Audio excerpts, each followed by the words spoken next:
اور جب فرشتوں کی طرف نسبت کی جائے تو فرشتوں کی طرف نسبت بھی دعا کے معنی میں ہے. اور جب ہم اللہ کی بارگاہ میں یہ دعا مانگتے ہیں کہ اے اللہ اس پیارے محبوب علیہ السلام پر رحمت نازل فرما، تو یہ اللہ کی بارگاہ میں گزارش ہوتی ہے. اسی لیے علماء نے کہا کہ درود ایک ایسا وظیفہ ہے جو کسی صورت میں رد نہیں ہوتا.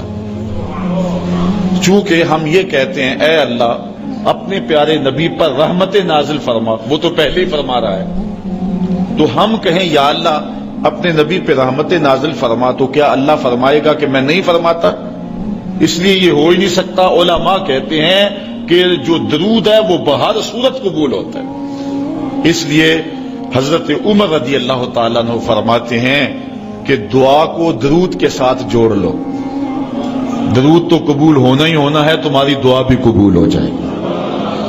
چونکہ اللہ تعالیٰ جل شانہ کی یہ شان نہیں ہے کہ بعض کو قبول کر لے اور بعض کو ترک کر دے.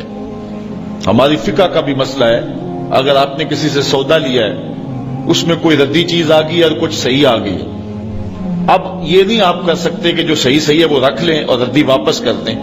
یا تو وہ صحیح کے ساتھ ردی بھی قبول کرنا پڑے گی اور یا پھر جو ہے وہ صحیح بھی واپس کرنا پڑے گی. یہ نہیں ہوگا کہ مرضی کی رکھ لی اور مرضی کی واپس کر لی، یا سارا سودا قبول کرنا پڑے گا یا سارا سودا واپس کرنا پڑے گا.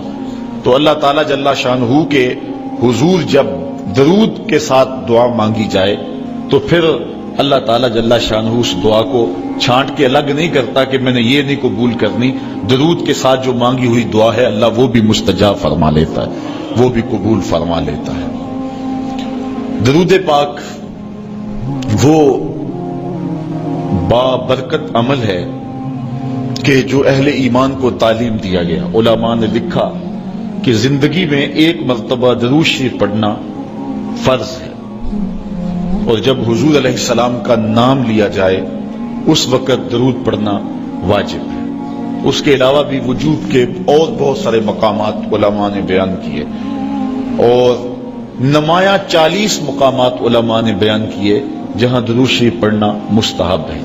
لیکن بعض مقامات پہ درود شریف پڑھنا مکروہ بھی ہے، جس طرح باتھ روم اور اس قبیل کے اور مقامات اور جگہیں اور جو ہے وہ احوال ایسے ہیں جہاں درود شریف نہیں پڑھا جائے گا. باقی درود شریف وہ بابرکت وظیفہ ہے، وہ مقبول بارگاہ عمل ہے کہ جس کو جتنی بار مرضی پڑھو، ایک تو طبیعت میں اکتاہٹ نہیں ہوتی، انسان تھکتا نہیں، اور دوسرا اس عمل کی برکتیں اتنی ہیں، اس کا ثواب اتنا ہے کہ حضور نبی رحمت صلی اللہ علیہ وسلم کا فرمان حضرت ابو ہریرہ رضی اللہ تعالی عنہ سے سماعت کر لیجئے کہ حضور علیہ السلام نے ارشاد فرمایا من صلی علیہ صلاۃ واحدۃ صلی اللہ علیہ عشرا، جو میرے اوپر ایک مرتبہ درود پڑھتا ہے اللہ تعالیٰ اس پہ 10 رحمتوں کا نزول فرماتا ہے. یہ اس بابرکت وظیفے کا نتیجہ ہے جو بندہ مومن کو نصیب کر دیا جاتا ہے. دوسری روایت حضرت انس بن مالک رضی اللہ تعالی عنہ سے مروی ہے ان النبی صلی اللہ علیہ وسلم قال من ذکرت عنده فلیصلی علی ومن صلی علی مرۃ صلی اللہ علیہ بها عشرا.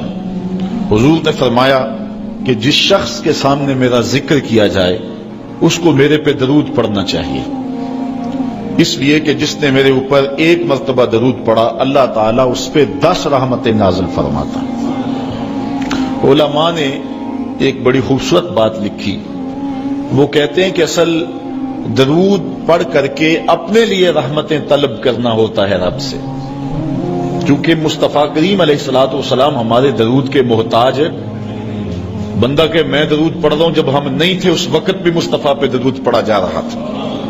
جب کائنات کو خلق وجود بھی نہیں دیا گیا تھا مصطفیٰ پہ درود اس وقت بھی پڑھا جا رہا تھا. تو یہ ہم اپنی سعادت مندی حاصل کرتے